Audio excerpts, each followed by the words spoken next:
Republican presidential candidate Marco Rubio joins us now. Senator Rubio, thanks for being here this morning. Good morning. Senator, I wanted to ask you first about the tenor of this campaign. Parents watching last night, kids watching too.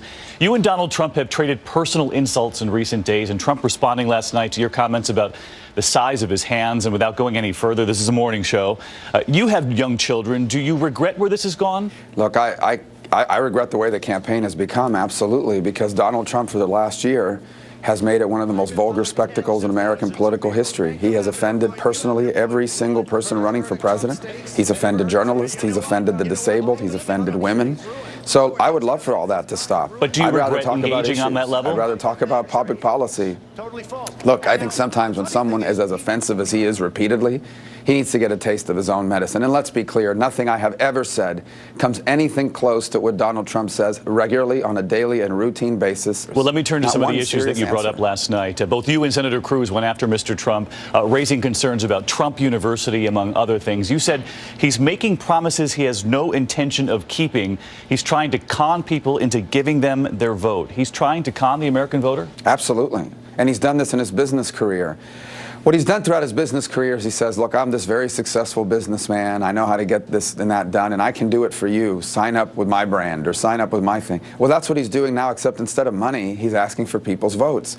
But if you look at, he has no intention of doing any of this. It's already clear last night he changed his position on immigration.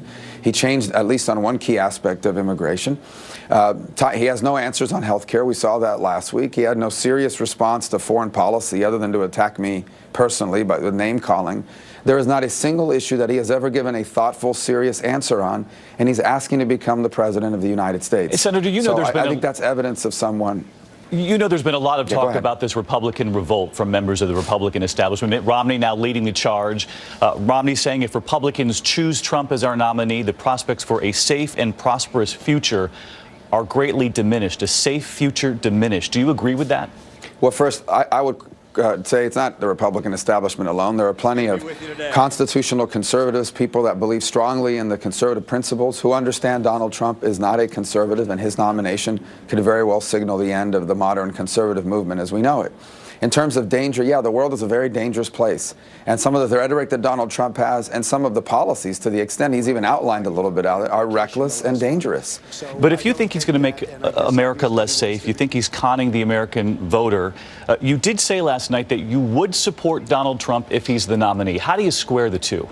Yeah, I mean, that's the quandary we find ourselves in. That's what I'm trying to avoid, because if it comes down to that, which I don't believe it will, then our choice is between Hillary Clinton, which is just awful, on email investigation that has her own FBI investigation, I think disqualified from being commander-in-chief because of Benghazi, and then Donald Trump, who he's just discussed. I mean, I wish people would have a better choice. You're aware of the polling in Florida, the primary there in your home state coming March 15th, Donald Trump leading. Is it a must-win for you?